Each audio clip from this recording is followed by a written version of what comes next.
오늘 우리에게 주시는 말씀은 잠언 1장 20절로 23절과 마가복음 8장 27절로 38절입니다.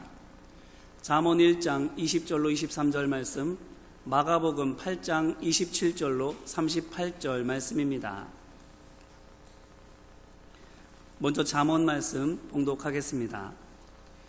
지혜가 길거리에서 부르며 광장에서 소리를 높이며 시끄러운 길목에서 소리를 지르며 성문 어귀와 성중에서 그 소리를 발하여 이르되, 너희 어리석은 자들은 어리석음을 좋아하며 거만한 자들은 거만을 기뻐하며 미련한 자들은 지식을 미워하니 어느 때까지 하겠느냐. 나의 책망을 듣고 돌이키라. 보라, 내가 나의 영을 너희에게 부어주며 내 마을을 너희에게 보이리라. 아멘. 이어서 마가복음 말씀입니다. 예수와 제자들이 빌립보 가이사랴 여러 마을로 나가실새 길에서 제자들에게 물어 이르시되, 사람들이 나를 누구라고 하느냐. 제자들이 여짜와 이르되, 세례 요한이라 하고 더러는 엘리야, 더러는 선지자 중에 하나라 하나이다. 또 물으시되, 너희는 나를 누구라 하느냐. 베드로가 대답하여 이르되, 주는 그리스도시니이다 하매, 이에 자기의 일을 아무에게도 말하지 말라 경고하시고, 인자가 많은 고난을 받고 장로들과 대제사장들과 서기관들에게 버림받아 죽임을 당하고 사흘 만에 살아나야 할 것을 비로소 그들에게 가르치시되, 드러내놓고 이 말씀을 하시니, 베드로가 예수를 붙들고 항변하매, 예수께서 돌이키사 제자들을 보시며 베드로를 꾸짖어 이르시되, 사탄아, 내 뒤로 물러가라. 내가 하나님의 일을 생각하지 아니하고 도리어 사람의 일을 생각하는도다 하시고, 무리와 제자들을 불러 이르시되, 누구든지 나를 따라오려거든 자기를 부인하고 자기 십자가를 지고 나를 따를 것이니라. 누구든지 자기 목숨을 구원하고자 하면 잃을 것이요, 누구든지 나와 복음을 위하여 자기 목숨을 잃으면 구원하리라. 사람이 만일 온 천하를 얻고도 자기 목숨을 잃으면 무엇이 유익하리요? 사람이 무엇을 주고 자기 목숨과 바꾸겠느냐? 누구든지 이 음란하고 죄 많은 세대에서 나와 내 말을 부끄러워하면 인자도 아버지의 영광으로 거룩한 천사들과 함께 올 때에 그 사람을 부끄러워하리라. 아멘. 예배하는 모든 이들에게 하나님의 은혜와 축복이 함께 하시기를 바랍니다. 네, 오늘부터 지휘자 이렇게 반주자는 이 앞에 앉겠답니다. 예배자로 앉겠다고 오늘도 이렇게 정리하니까 참 좋죠? 우리 아까는 하나님께 영광의 박수고, 우린 찬양대들 한번 격려의 박수 한번 하십시오. 네.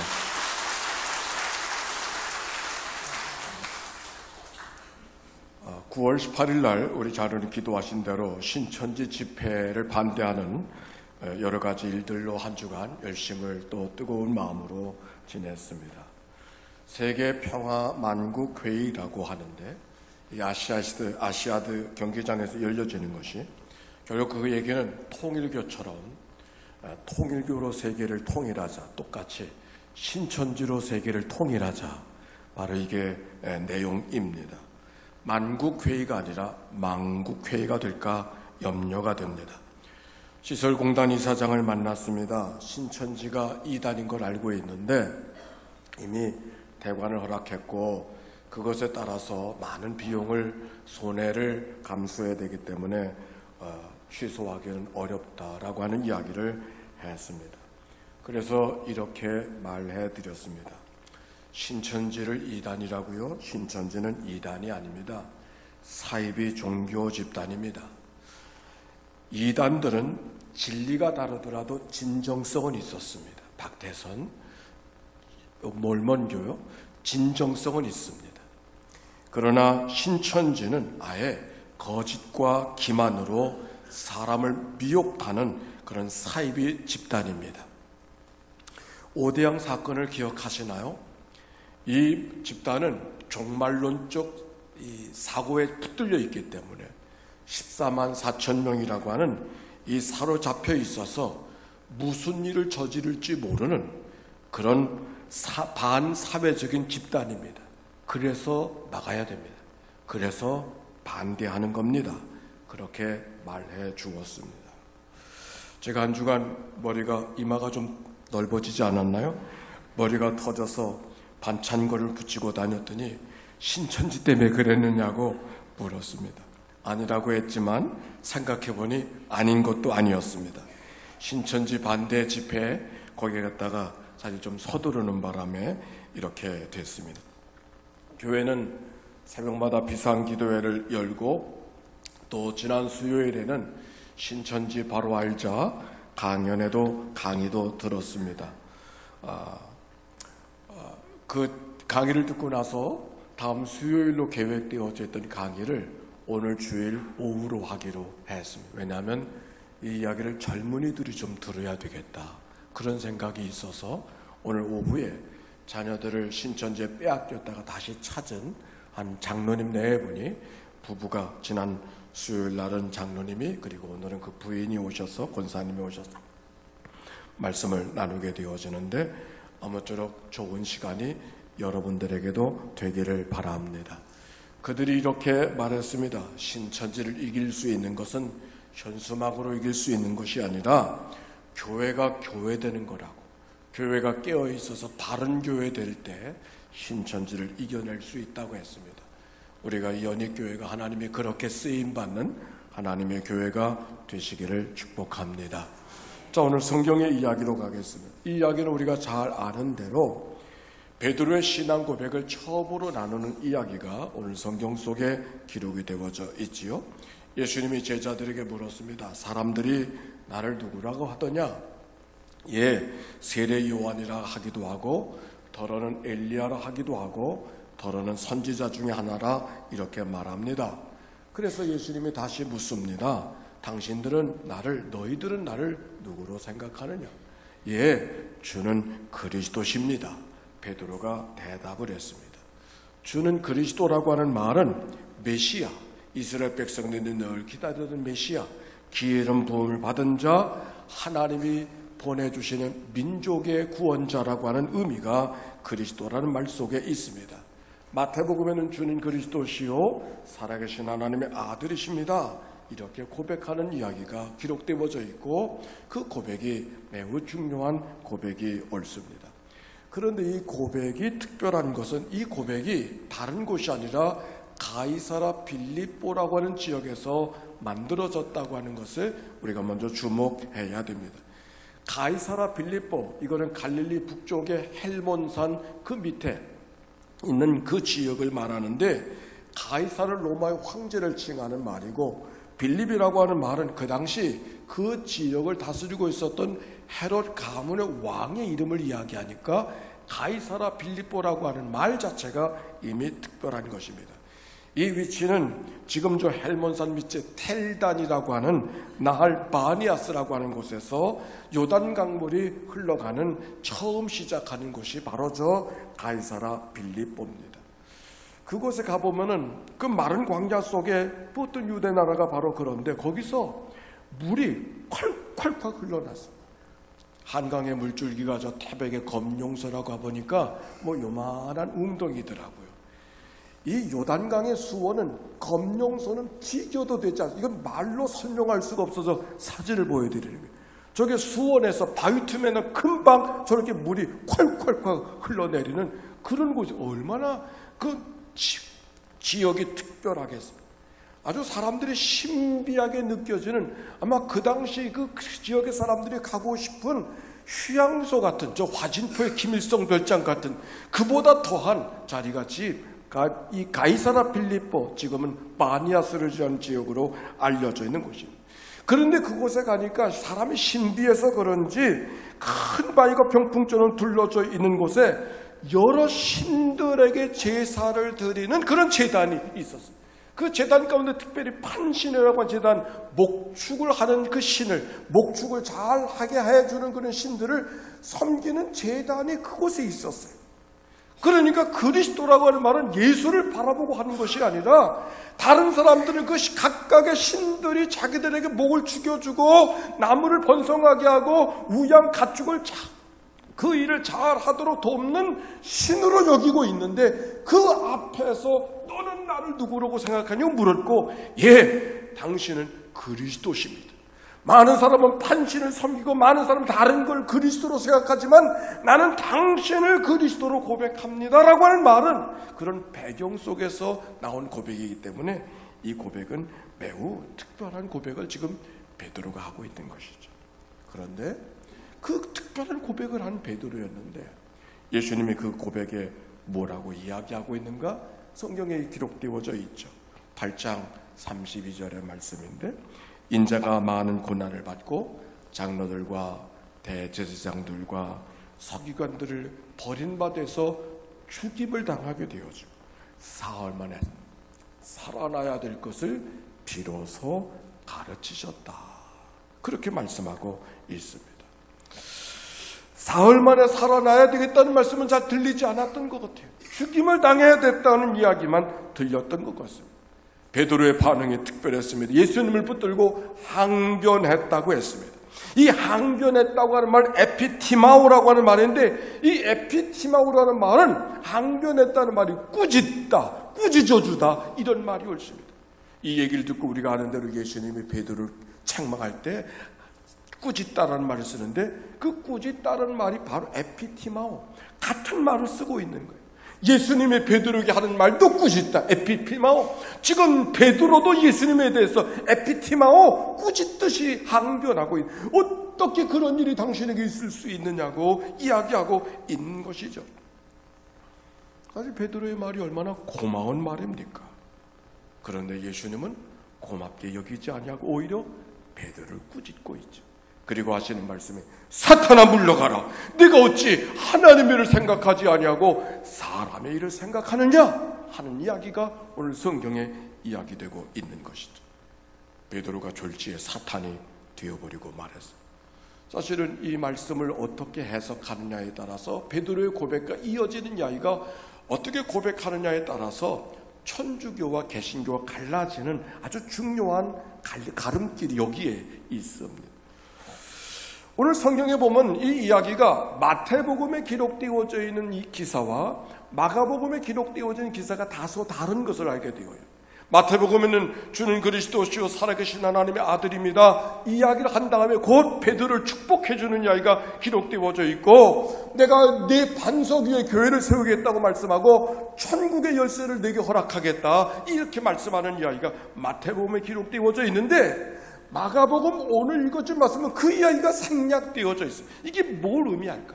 그리고 바로 이어서 예수님이 베드로를 꾸짖는 이야기가 주는 그리스도시요 살아계신 하나님의 아들입니다. 바로 이어서 그 이야기가 덧붙이고 있다. 즉 마태복음은 교회에 대한 이야기를 먼저 붙여줘서 주는 그리스도 살아계신 하나님의 아들입니다 하는 이야기 속에 교회 얘기를 하고 있는데 이 마가복음은 교회 얘기는 생략하고 예수님이 꾸짖는 이야기가 먼저 베드로를 꾸짖는 이야기가 이어지고 있다는 이야기는 무엇을 의미하고 있을까?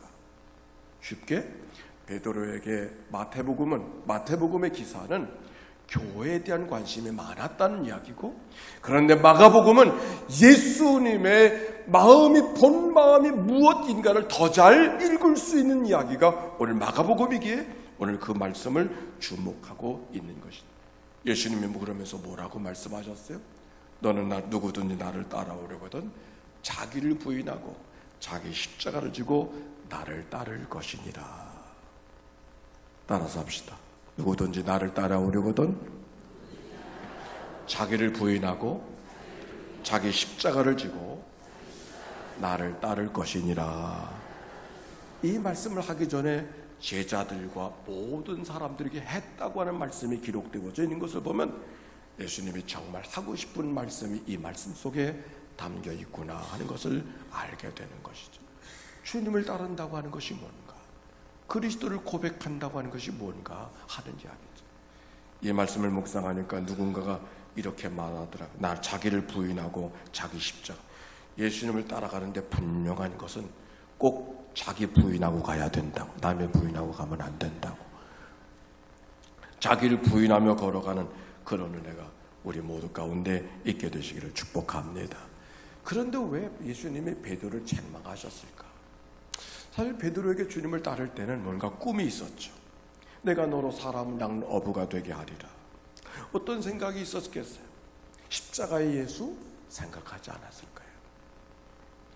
적어도 뱃일을 하면서 날마다 내 인생을 이렇게 살아가야 되는가, 그렇게 자기의 인생을 한정하며 살던 것이 베드로의 생각인데, 사람을 낚는 어부가 되게 하려자는 주님의 말씀을 듣고 다른 삶을 살아갈 수가 있겠다, 적어도 내가 오늘 하고 있는 배 일보다는 다른 일을 할 수 있겠구나, 이게 베드로의 기대 아니었겠습니까?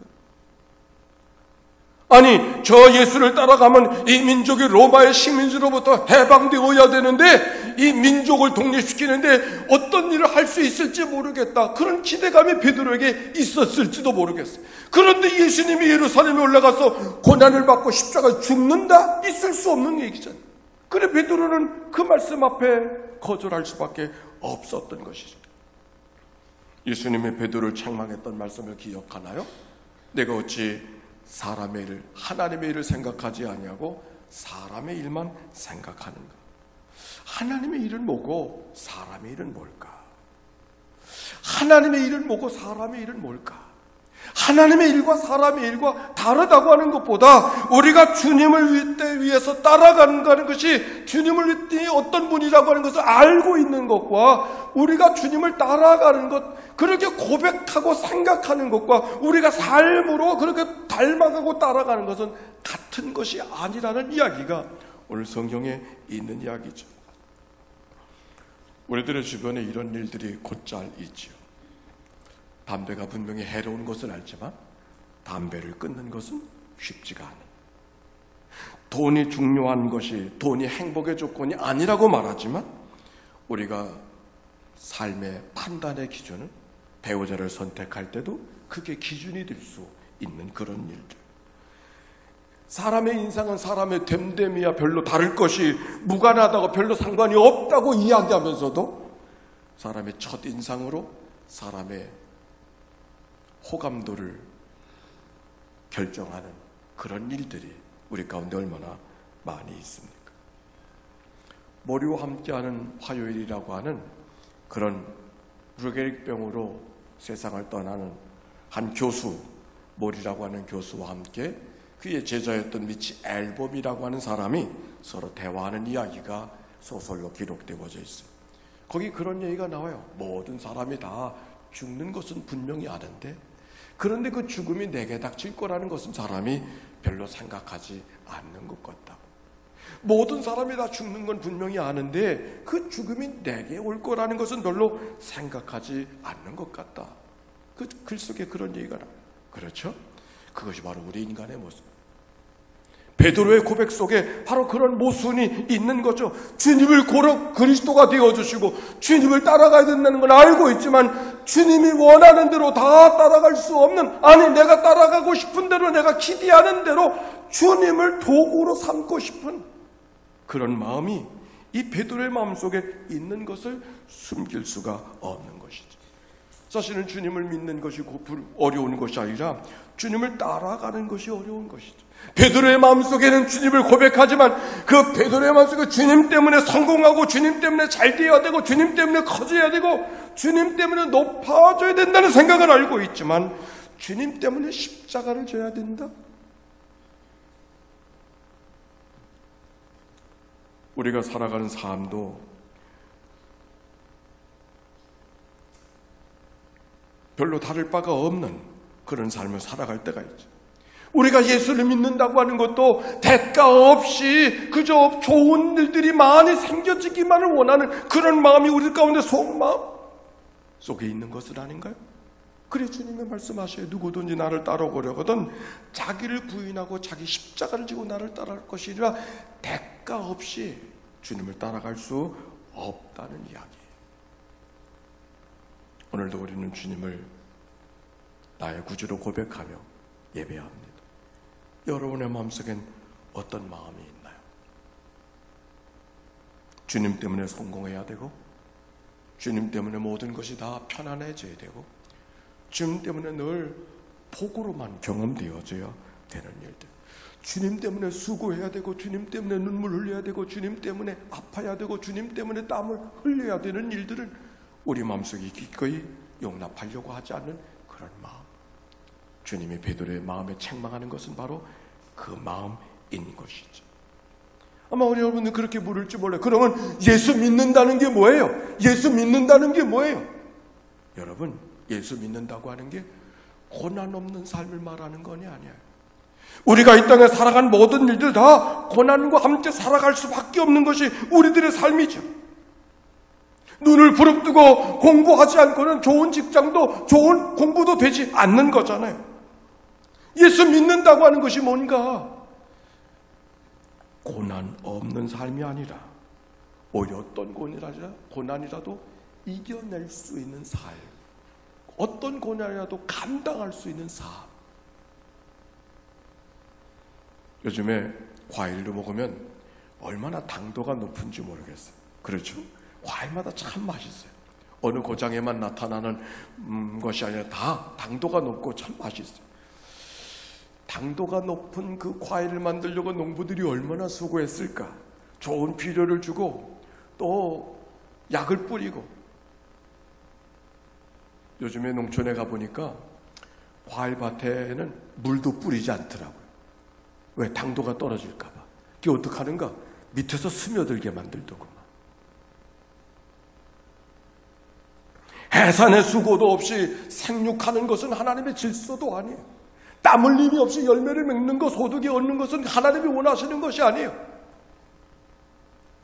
우리가 믿는다고 하는 것, 고난 없는 대가가 아니라 어떤 고난도 감당할 수 있는, 어떤 수고도 감당할 수 있는 그런 은혜, 이것이 우리 가운데 있어서 하나님이 기뻐하시는 믿음의 삶이 정직하게 우리 안에도 만들어진 그런 은혜가 우리 안에도 있게 되시기를 바랍니다. 사실 우리는 다 복을 구하잖아요. 복을 받는다는 것은 그렇게 문제가 아닌 것 같아요. 근데 문제가 뭘까? 오늘 여기 성경의 이야기로 갑니다. 베드로 복을 많이 받은 사람이죠. 얼마나 복을 받은 많은 사람이요.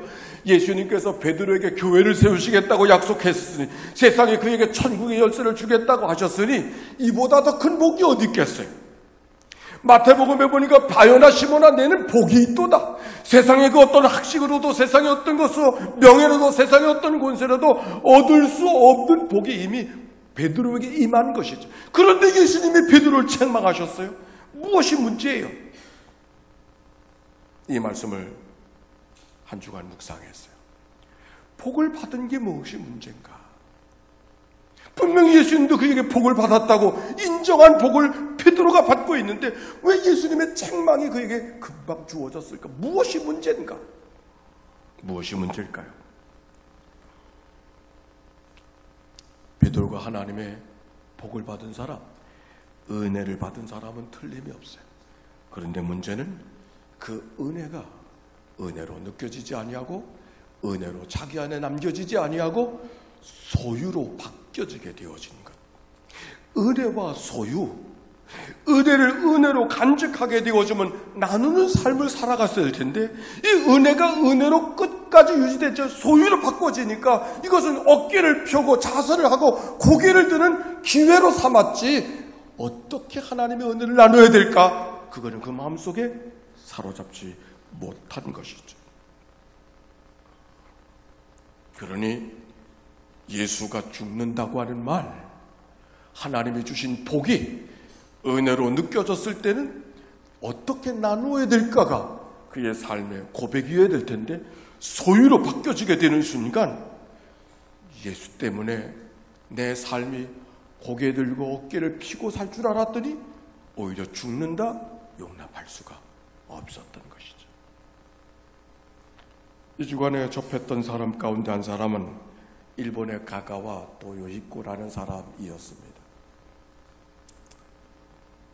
아프리카에 슈바이처가 있고 인도에 간디가 있고 동양에는 가가와 도요히코가 있다, 이렇게 사람들은 말을 하고 있었습니다.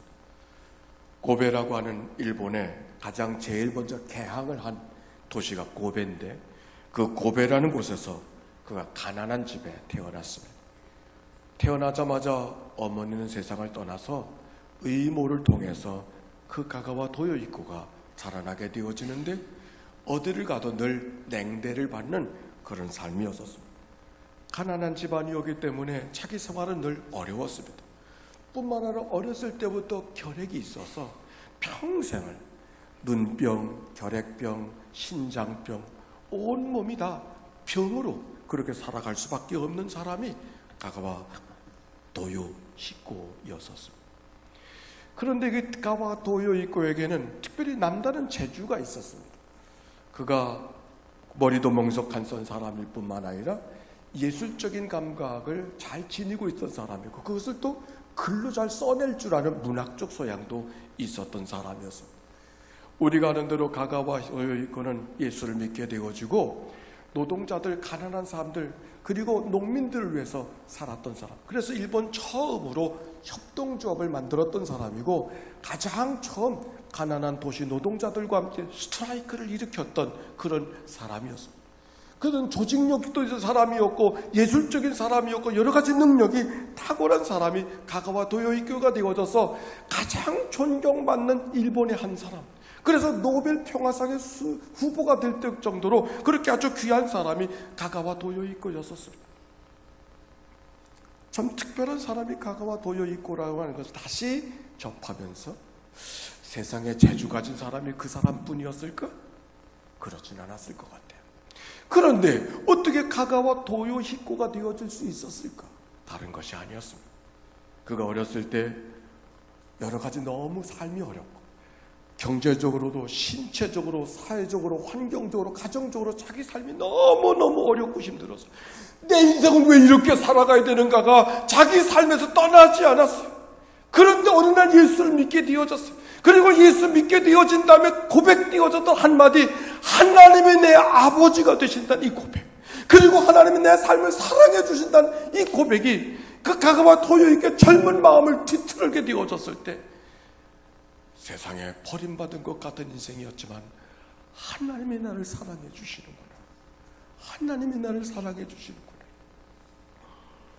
그 생각이, 그 마음을 늘 붙들고 있어서 다른 사람은 주어진 재주 때문에, 주어진 능력 때문에 어깨를 보고 고개를 드는 삶의 기회로 삼았지만, 오히려 가가와 도요히코는 그 모든 은혜를 소유로 삼지 아니하고 어깨를 펴는 기회로 삼지 아니하고 오히려 어떻게 이 은혜를 나눌까, 이 은혜를 나눌까, 노동자들과 나누고 농민들과 나누고 약한 자들과 나누려고 평생을 살았던 것은 은혜가, 그리스도를 통한 받은 은혜가 늘 은혜로 남겨둘 수 있었기 때문이다.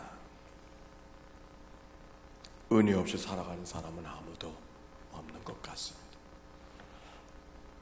여러분 한 주간 어떤 하나님의 은혜 속에 살아가나요?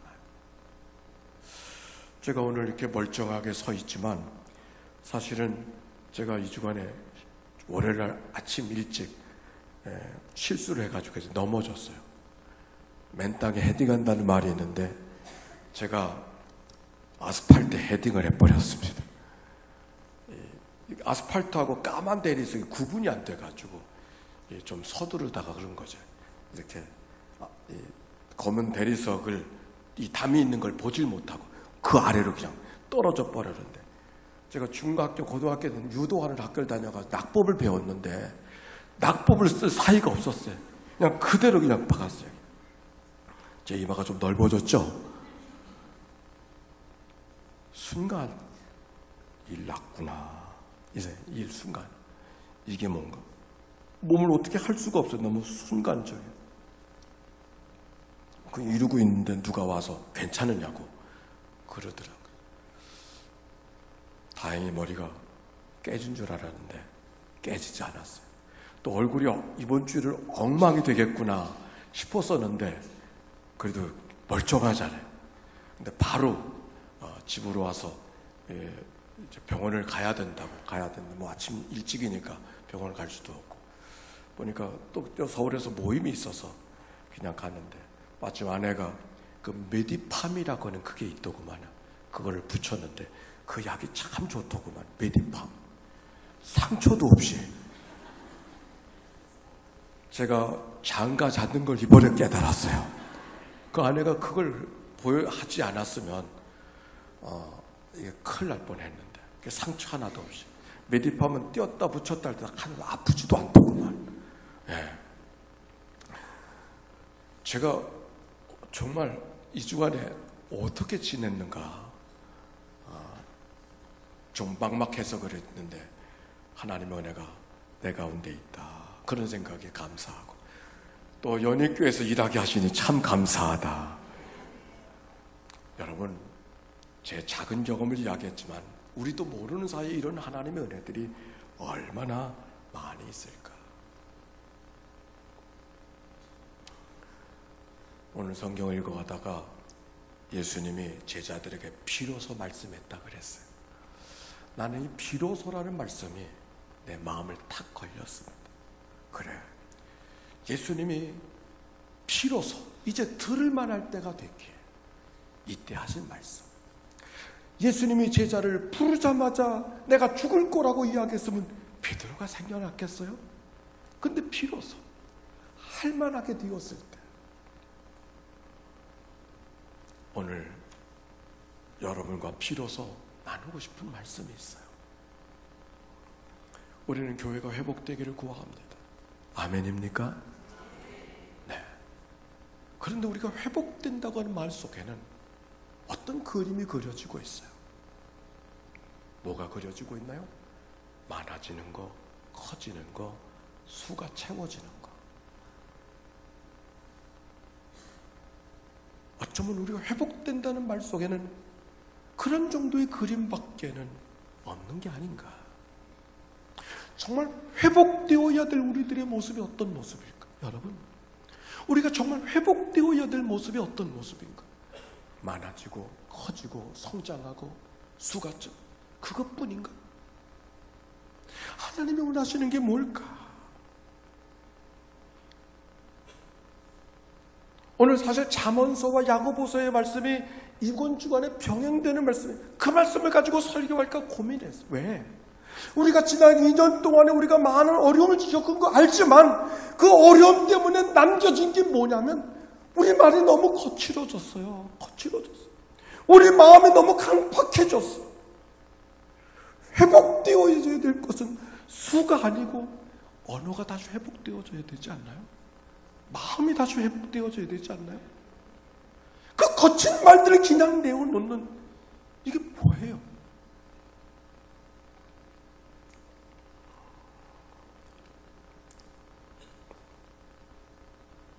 리차드 마우라는 사람이 무례한 기독교라고 하는 책을 썼어요.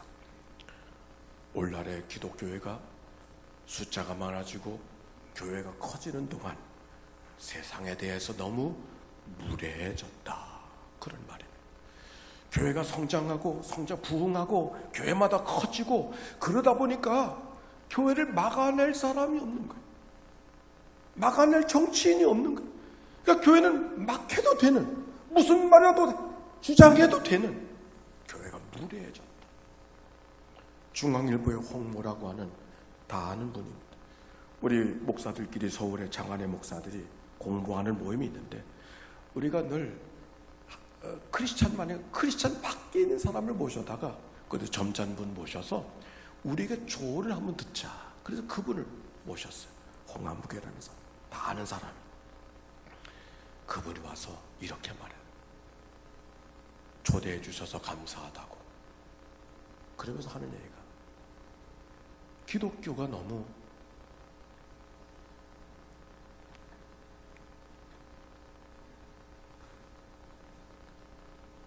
기독교가 좀 겸손해져야 되지 않습니까? 말은 그거예요. 교회가 좀 목소리를 낮추어야 되지 않습니까? 말은 그거예요.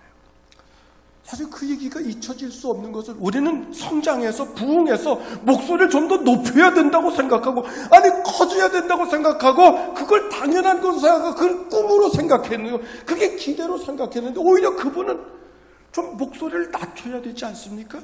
좀 겸손해져야 되지 않습니까?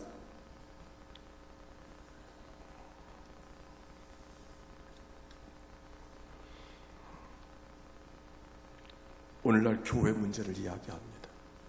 여러분, 교회 문제가 어디서 생겨나는지 아세요? 교회 성장에서 생겨난 거예요. 교회가 성장하니까 우린 다 부흥하길 원하고 성장하길 원하지만 성장했기 때문에 교회가 좋아지는 것이 아니라 더 많은 문제를 안고 살아야 되는. 죄송합니다. 우리 목사들끼리 때또 이렇게 말합니다. 목사가 교회를 마음대로 하는 걸 마치 목회 성공처럼, 지 마음대로 하는 걸 마치 목회를 잘하는 것처럼. 그런가요? 교회 평신도들을 어렵게 생각하고 장로님들을 어렵게 생각하고 그들의 이야기를 소통하면서 하나님의 교회를 같이 나누려고 하는 것. 사실 목사가 마음대로 하는 건 교회가 성장하면 하지 말라고 그래도 저절로 돼요. 그건 저절로 되는 거예요. 누가 시켜서 하는 것도 아니고 누가 그렇게 하지 말라고 해서 막을 수도 없어. 교회가 성장하면 저절로 되는 거예요. 그렇지 않아요? 정말 하나님이 원하시는 게 뭘까? 정말 우리들에게 하나님이 정말 비로소 하고 싶은 말씀이 뭘까? 오늘 여기 성경 베드로에게, 제자들에게 나를 따라오려거든 자기를 부인하고 자기 십자가를 지고 나를 따르라고 하는 말씀. 오늘 커져야 되고 높여야 되고 많아져야 되고 성장해야 되고, 정말 그것이 우리의 기도의 마지막 분량인가요? 오히려 우리의 강팍한 마음들을 내려놓고 오늘도 깨어 우리는 죄인일 수밖에 없음을 고백하고 자기의 부족이 무엇인가를 먼저 성찰하면서 새벽을 깨우고 말씀을 들여다보고 살아가는 삶. 그건 불편한 일이에요. 자고 싶은 대로 자고 일어나고 싶은 대로 일어나고 싶은 게 우리들의 마음이죠. 불편한 일이에요. 그러나 주님은 우리에게 이렇게 요청해요. 자기를 부인하고 나를 따라올 수 있느냐고 그렇게 묻잖아요. 불편한 일을 네가 감당할 수 있느냐고 그렇게 묻잖아요.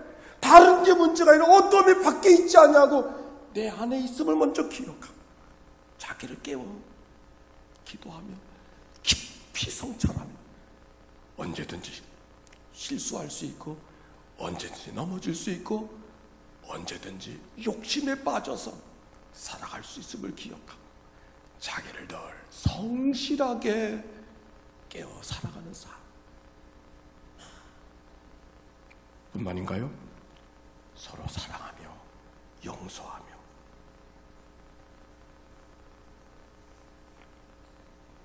성장하는 교회이기보다 더 사랑하고 성실하게 용납하며 용서하며 살아가는 그런 하나님.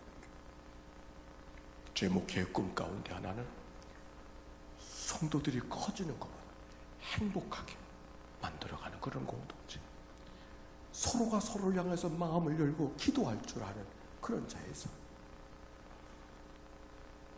주일마다 1시에 은혜 나눔의 시간, 또 다른 설교를 하려고 만든 시간이 아니에요. 오히려 여러분들과 함께 한 자리에 같이 앉아서 내 삶을 성찰하고 때로는 책망도 들을 수 있고 때로는 꾸지람도 들을 수 있지만 그렇게 이야기할 수 있는 자리가 열려져 있는 자리, 그리고 그 자리를 마지막까지 소중하게 여기는 그런 목회. 마지막, 주님이 주신 은혜를 기꺼이 나누며 섬기는 교회. 우리도 어려운데 나눌 게 어디 있어요? 아니요. 진정 복을 은혜로 여긴다면 나눌 수 있어요.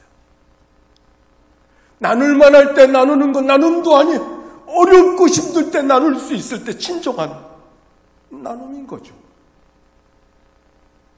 깨어 기도하는 교회, 사랑하고 용서하는 교회, 섬기며 나누는 교회, 그런 교회로 회복되는 이 하나님의 교회가 여러분과 내가 섬기는 하나님의 교회가 되어지기를 바랍니다. 누구든지 나를 따르려거든 자기를 부인하고 자기 십자가를 지고 나를 따를 것이 저절로 되지 않아요. 십자가를 지는 수고 없이는 감당할 수 없음을 기억하고 내가 십자가를 지겠습니다. 내가 십자가를 지겠습니다. 이런 믿음으로 걸어가는 우리의 계절, 이 가을의 계절이 되시기를 주의 이름으로 축원합니다. 찬양합시다.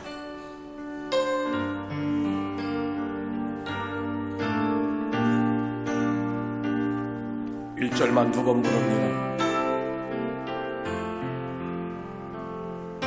주와 함께 나 죽었으니 구주와 함께 나 살았도다. 영광의 길이 이르도록 언제나 주만 바라본 언제나 주는 날 사랑하사 언제나 새 생명 주시나니 영광의 그날이 이르도록 언제나 주만 하고 1절 다시 부릅니다. 구주와 함께 나 죽었으니 구주와 함께 나 죽었으니 구주와 함께 살아도다. 영광의 그날에 이르도록 언제나 바라봅니다. 언제나 주는 날 사랑하사 언제나 새 생명 주시나니 영광의 그날에 이르도록 언제나 주만 바라고 기도합니다. 하나님, 나로 죽고 예수로 살게 해 주시옵소서. 내가 십자가를 지겠나이다. 나를 도와 주옵소서. 주님의 책망을 기쁨으로 듣고 돌아서게 해 주옵소서.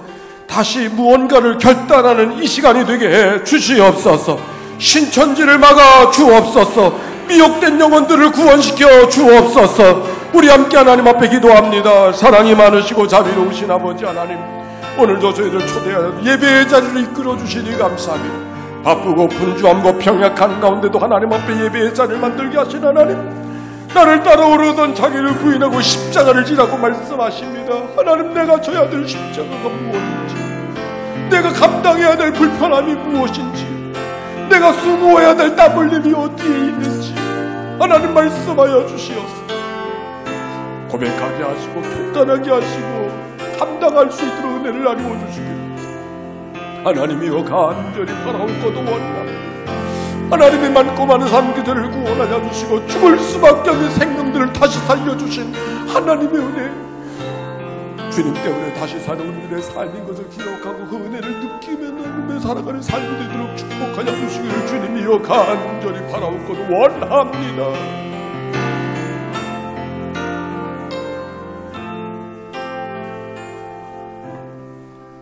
하나님,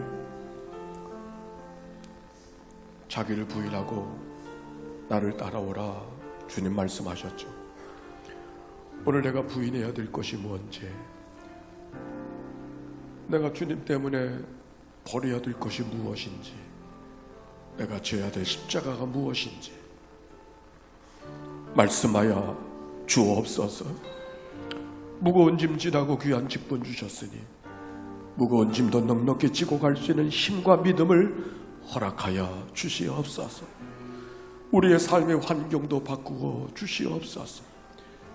주신 은혜가 마지막까지 은혜로 남겨져서 은혜 때문에 오히려 어깨를 펴고 사는 사람이기보다 어떻게 은혜를 나눠야 될까가 기도의 제목이 되는, 그래서 십자가를 지고 주님을 따라가는 저의 삶이 되게 해 주옵소서.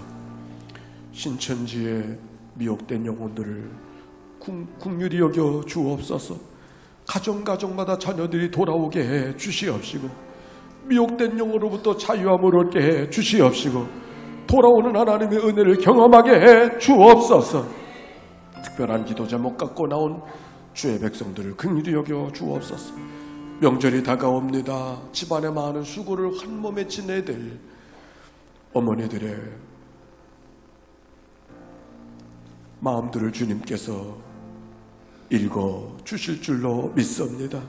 가정마다 복음화 되게 해 주시옵시고, 그리스도의 향취를 드러내는 집안들이 되게 해 주시옵시고, 모든 자들이 하나님을 예배하는 것을 기꺼이 감당하는 가족들이 되도록 구원하여 주시옵소서.